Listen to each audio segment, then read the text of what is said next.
എല്ലാവർക്കും നമസ്കാരമുണ്ട്. അപ്പോൾ നമ്മളുണ്ടല്ലോ നമ്മുടെ വെൽക്കം പഴയ പോലെ ആക്കി. അപ്പോൾ ഗൈസ് വെൽക്കം ബാക്ക്. അപ്പോൾ നമ്മളിന്ന് എല്ലാ ദിവസത്തെയും പോലെ നമ്മളിന്നൊരു സ്പെഷ്യൽ ഫുഡ് ഉണ്ടാക്കിയിട്ടുണ്ട്. ഇന്ന് നമ്മൾ ഉണ്ടാക്കുന്നത് പറഞ്ഞു കഴിഞ്ഞാൽ പാകിസ്ഥാൻ, അഫ്ഗാനിസ്ഥാൻ അവിടെയൊക്കെ സ്പെഷ്യലായിട്ടുള്ള മട്ടൻ പായ, അതായത് കാലുകൊണ്ടുള്ള സൂപ്പ് ടൈപ്പ് തന്നെയാണ്. പക്ഷെ ഒരു ചെറിയൊരു കുക്കിംഗ് രീതിയിൽ ചെറിയൊരു വ്യത്യാസമുണ്ട്. അപ്പോൾ നമ്മൾ എന്തായാലും നിങ്ങൾ സൂപ്പ് കാര്യങ്ങളൊക്കെ നിങ്ങൾ എല്ലാവരും കണ്ടിട്ടുണ്ടാവും. അപ്പോൾ ഈ ഒരു ഐറ്റം നിങ്ങൾ എന്തായാലും അധികം ട്രൈ ചെയ്തിട്ടുണ്ടാവില്ല എന്ന് വിചാരിക്കുന്നു. അപ്പോൾ എനിക്കിത് ഇഷ്ടപ്പെട്ട ഒരു ഐറ്റമാണ്. കാരണം പാകിസ്ഥാൻ അങ്ങനെയുള്ള രാജ്യങ്ങളിൽ അവരെയൊക്കെ എന്ന് പറഞ്ഞു കഴിഞ്ഞാൽ രാവിലെ സമയത്ത് ഏറ്റവും കൂടുതൽ ഇഷ്ടപ്പെട്ട് കഴിക്കുന്ന ഒരു സാധനമാണ് മട്ടൻ പായയും റൊട്ടിയും. അതായത് റൊട്ടിയും മട്ടൻ പായാണ് അവരുടെ മെയിൻ ആയിട്ടുള്ള സ്പെഷ്യൽ ഐറ്റം. ഓക്കെ, അപ്പോൾ നമുക്ക് അതൊന്ന് ട്രൈ ചെയ്ത് നോക്കാം. നമ്മൾ വീഡിയോയിലോട്ട് കിടക്കുന്നതിന് മുമ്പ് വീഡിയോ ഇഷ്ടപ്പെട്ടെന്ന് പറഞ്ഞു കഴിഞ്ഞാൽ ലൈക്ക് ചെയ്യുക, ഷെയർ ചെയ്യുക, സബ്സ്ക്രൈബ് ചെയ്യുക. എല്ലാ ദിവസവും പറയുന്ന പോലെ തന്നെയാണ്. ഇഷ്ടപ്പെട്ടെന്ന് പറഞ്ഞു കഴിഞ്ഞാൽ തീർച്ചയായും നിങ്ങൾ ലൈക്ക് ചെയ്യാനും ഷെയർ ചെയ്യാനും സബ്സ്ക്രൈബ് ചെയ്യാനും മറക്കരുത്. അതുപോലെ തന്നെ അടുത്തുള്ള ബെൽ ബട്ടൺ അമർത്തുക. ഓക്കെ, എങ്കിൽ മാത്രം നമ്മൾ അപ്ലോഡ് ചെയ്യുന്ന വെറൈറ്റി ആയിട്ടുള്ള എല്ലാ വീഡിയോസും നിങ്ങൾക്ക് നോട്ടിഫിക്കേഷൻ ആയിട്ട് കിട്ടത്തുള്ളൂ. ഓക്കെ ഗൈസ്, അപ്പോൾ നമുക്ക് വീഡിയോയിലോട്ട് കിടക്കാം. Welcome back. അപ്പോൾ നമ്മളുണ്ടല്ലോ ഒരു 5 ആട്ടുംകാലാണ് നമ്മൾ മട്ടൻ പായി ഉണ്ടാക്കാൻ വേണ്ടിയിട്ട് എടുത്തിട്ടുള്ളത്. അതിന് നല്ലോണം മുറിച്ചിട്ടുണ്ട്. കാരണം ഇതിലെല്ലാം മജ്ജയൊക്കെ നമുക്ക് നമ്മൾ വെക്കുന്ന സമയത്ത് അതിലോട്ട് വരാൻ വേണ്ടിയിട്ട് അതിനെയൊക്കെ മുറിച്ച് അതിലെല്ലാം പൊഴിച്ച് നമ്മളതിൻ്റെ രോമമൊക്കെ ഉണ്ട് അതിനെയൊക്കെ കരിഞ്ഞ് കളഞ്ഞിട്ട് നന്നായി കഴുകിയിട്ടുള്ളത്. അപ്പോൾ നമുക്കിതിനെ ആദ്യം ഒന്ന് വേവിച്ചെടുക്കണം. വേവിച്ചെടുക്കാൻ വേണ്ടി നമുക്കൊരു പാത്രത്തിലോട്ട് എന്തായാലും തട്ടി കൊടുക്കാം. ഓക്കെ, അപ്പോൾ അതിലോട്ട് കുറച്ച് ആദ്യം 1 കപ്പ് വെള്ളം ഒഴിച്ച് കൊടുക്കുക.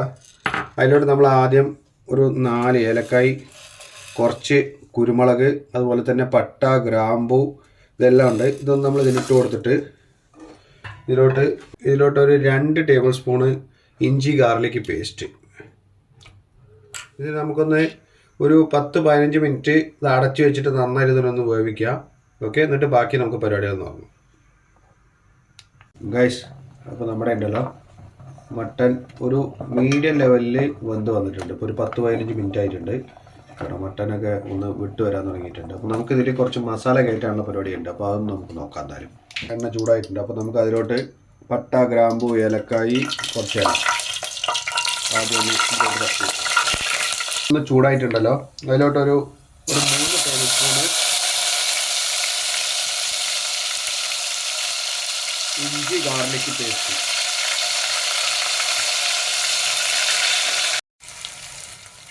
ഇപ്പോൾ നമ്മുടെ ഇഞ്ചി വെളുത്തുള്ളി നന്നായി വാടി വന്നിട്ടുണ്ട്. അതിലോട്ട് നമ്മൾ ഒരു 3 ഉള്ളി അരച്ച് വെച്ചിട്ടുള്ളതാണ്. നമ്മൾ അരച്ചതാണ് ഉപയോഗിക്കുന്നത്. അരച്ചത് ഉപയോഗിക്കുമ്പോൾ എന്താണെന്ന് പറഞ്ഞു കഴിഞ്ഞാൽ നമ്മൾ പായ ഉണ്ടാക്കുന്ന സമയത്ത് കറക്റ്റായിട്ട് ആ വാടി കറക്റ്റായിട്ട് കിട്ടുന്നത്. ഓക്കെ, അപ്പോൾ ഇതൊന്ന് നന്നായിട്ട് എണ്ണയിലൊന്ന് നന്നായി മൂപ്പിച്ച് വരണം. മൂപ്പിച്ച് വന്നിട്ട് നമുക്ക് ബാക്കി മസാലകൾ ചേർത്ത് കൊടുക്കാം. ഉള്ളി ചെറുതായി മൂത്തിട്ട് വന്നിട്ടുണ്ട്. അതിലോട്ട് ഒരു 1/2 ടേബിൾ സ്പൂണ് മഞ്ഞൾപ്പൊടി, ഒരു 1.5 table spoon Kashmiri chilli, 2 table spoon മല്ലിപ്പൊടി,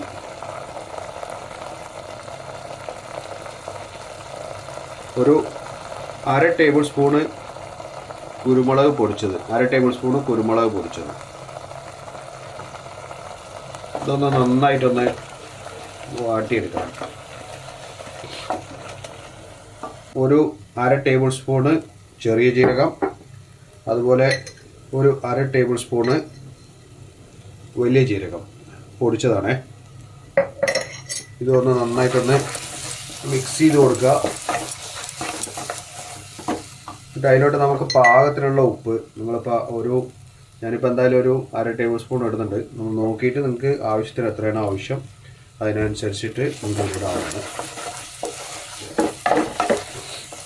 ഈ മസാലയിലോട്ട് നമ്മൾ നേരത്തെ വേവിച്ച് വെച്ചിട്ടുണ്ടായിരുന്ന മട്ടൻ്റെ കുറച്ച് ഗ്രേവി വെള്ളം ഒഴിച്ചു കൊടുത്താൽ മതി. ഇതൊന്ന് അടി പിടിക്കാതെ നമ്മൾ ആ മസാല ഒന്ന് ഇതായി കിട്ടാൻ വേണ്ടിയിട്ടാണ്. എന്നിട്ട് നമ്മൾ നേരത്തെ വേവിച്ച് വെച്ചിട്ടുണ്ടായിരുന്ന മട്ടൻ ഇതിലോട്ട് കൊത്തി കൊടുക്കുക. ഇതൊന്ന് ആദ്യം ഇതിലിട്ടിട്ട് ജസ്റ്റ് ഒന്ന് ലോ ഫ്ലെയിമിൽ വെച്ചിട്ട്, ഒരു ലോ ഫ്ലെയിം അല്ലെങ്കിൽ മീഡിയം ഫ്ലെയിമിൽ വെച്ചിട്ട് നന്നായിട്ടൊന്ന് ഇതിനെ ഒന്ന് ജസ്റ്റ് ഒന്ന് വേവിച്ചെടുക്കണം. ഒന്ന് മൂപ്പിച്ചെടുക്കുക. നമ്മുടെ മട്ടനിൽ കാലിലുണ്ടല്ലോ നല്ല മസാലയൊക്കെ പിടിച്ചു വന്നിട്ടുണ്ട്. അതിലോട്ട് നമ്മൾ നേരത്തെ വേവിച്ച് വെച്ചിട്ടുണ്ടായിരുന്ന വെള്ളം, ഈ വെള്ളം നമുക്ക് മതിയാവില്ല. അപ്പോൾ നമുക്ക് ഇത് ഇത്തിരി കുറച്ച് കട്ടിയായിട്ടല്ല, കുറച്ച് ലൂസായിട്ട് തന്നെ ഉണ്ടാവുക, മട്ടൻ സൂപ്പ് പോലെ തന്നെയാണ് ഉണ്ടാവുക. അപ്പോൾ ഇതിലോട്ട് കുറച്ചുകൂടെ നല്ലോണം വെള്ളം ഒഴിച്ചിട്ട് നമുക്ക്, കാരണം ഒരു 1/4 മണിക്കൂർ ഇത് വെച്ച് വേവിക്കാനുള്ളതാണ്. അപ്പോൾ അതുകൊണ്ട് അത് നന്നായിട്ട് കുറച്ച് വെള്ളം കൂടുതൽ ഒഴിച്ചിട്ട് നമുക്ക് വേവാൻ വയ്ക്കാം. വെള്ളം ഒഴിച്ചു കൊടുക്കുന്നുണ്ട്. നമ്മൾ കുറച്ച് വെള്ളം പോലെ തന്നെയാണ് അത് വെക്കുന്നത്, കാരണം ഇത് വെള്ളം പോലെ തന്നെയാണ് ഉണ്ടാവുക കേട്ടോ. പായ എപ്പോഴും നല്ല വെള്ളം പോലെ തന്നെ ഉണ്ടാവുക. നമ്മൾ ഇനി ഇതിൻ്റെ മട്ടനിലെ മജ്ജ മുഴുവൻ വെന്ത് ഇതിലോട്ട് വരണം. അപ്പോൾ നമുക്കിതൊന്ന് അടച്ചു വെച്ചിട്ട് ഒരു 20-25 മിനിറ്റ് ഇതിനെ നല്ലോണം ഒന്ന് കുറുക്കിയെടുക്കാം നമുക്ക് എന്തായാലും. ഓക്കെ ഗൈസ്, അപ്പോൾ നമ്മുടെ പായ റെഡി ആയിട്ടുണ്ട്. നല്ല കാലൊക്കെ ഉണ്ടല്ലോ, നോക്കി എല്ലാം അടിപൊളിയായിട്ട് വെന്ത് റെഡി ആയിട്ടുണ്ട്. അതിൻ്റെ മജയൊക്കെ ഇറങ്ങിയിട്ടുണ്ട്. അപ്പോൾ നമുക്കൊന്ന് ഇതെടുത്തിട്ട് സെർവ് ചെയ്ത് നോക്കാം എന്തായാലും. ഓക്കെ, നമ്മളൊരു പാത്രം എടുത്തിട്ടേ ഒന്ന് അടിപൊളിയായിട്ട് നമുക്ക് സെർവ് ചെയ്യാം.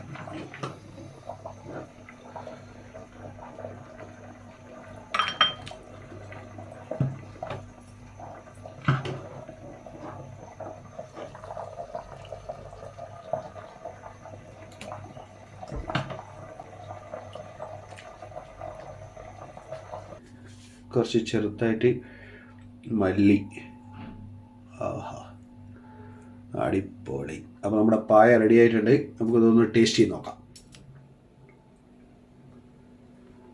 ഗൈസ്. അപ്പോൾ നമ്മുടെ മട്ടൻ പായ റെഡി ആയിട്ടുണ്ട്. ഇതിൻ്റെ കൂടെ റൊട്ടിയാണ് വേണ്ടത്. രാത്രി നേരത്ത് നമ്മളിത് കുക്കിംഗ് കഴിഞ്ഞത് ഇപ്പോൾ രാത്രിയാണ്. അപ്പോൾ ഈ സമയത്ത് എന്തായാലും റൊട്ടി നമുക്ക് ഉണ്ടാക്കാൻ പറ്റുന്ന പാകിസ്ഥാനി റൊട്ടി നമുക്ക് ഉണ്ടാക്കാൻ പറ്റില്ല, പുറത്തുനിന്ന് എന്തായാലും കടയിൽ നിന്ന് മേടിക്കണം. അപ്പോൾ ഞാൻ എന്തായാലും നമ്മുടെ കയ്യിൽ ബ്രെഡ് ഉണ്ടായിരുന്നു, അതിനും നല്ല കോമ്പിനേഷൻ ആണ് കേട്ടോ. സത്യം പറഞ്ഞു കഴിഞ്ഞാൽ നമുക്കൊന്ന് ട്രൈ ചെയ്ത് നോക്കാം എന്തായാലും.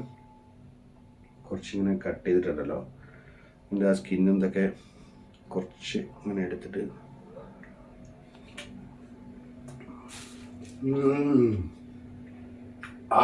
കുറച്ച് എരിവ്, കുരുമുളക് ഇട്ടുകൊണ്ടാണ് തോന്നും, ഇച്ചിരി എരിവുണ്ട്. പക്ഷേ സാധനം ഗംഭീരം കേട്ടോ. കേട്ടോ മച്ചയൊക്കെ നിന്ന് വിട്ട് വന്നിട്ടുണ്ട്. അപ്പോൾ അതെന്തായാലും ഞാനിത് കഴിച്ചു നോക്കട്ടെ. ഓക്കെ ഗൈസ്, നിങ്ങളപ്പോൾ ട്രൈ ചെയ്ത് നോക്കണം. മറക്കരുത്, വീഡിയോ ഇഷ്ടപ്പെട്ടെന്ന് പറഞ്ഞാൽ ലൈക്ക് ചെയ്യാനും ഷെയർ ചെയ്യാനും സബ്സ്ക്രൈബ് ചെയ്യാനും മറക്കരുത്. Okay, bye bye.